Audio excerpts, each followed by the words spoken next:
Penyesalan penyimpan emas antaranya ialah menyesal bila beli emas pada harga yang tinggi. Tetapi penyesalan ini sekejap sahaja apabila mereka lihat harga emas dalam masa 2 hingga 3 tahun akan datang.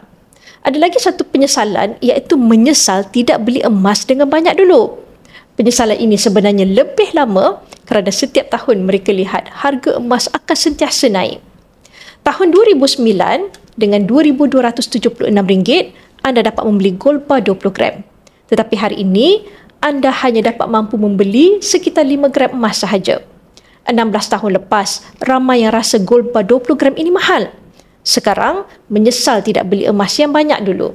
Gold bar 20 gram bila dijual hari ini telah memberikan keuntungan secara purata 17.39% setahun selepas simpanan selama 16 tahun.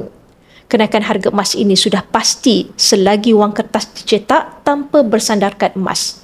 Bermakna 16 tahun akan datang, kita pasti akan dapat lihat kenaikan harga emas seperti sekarang.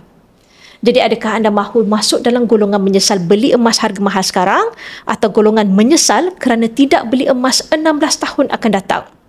Bagi yang berminat untuk membuat belian emas public gold, sama ada belian gold bar secara terus atau EPP atau menabung di akaun Emascap, anda boleh rujuk pin video saya untuk 5 langkah daftar akaun public gold dan saya akan bimbing anda dalam cara dan langkah-langkah simpanan emas yang terbaik untuk anda.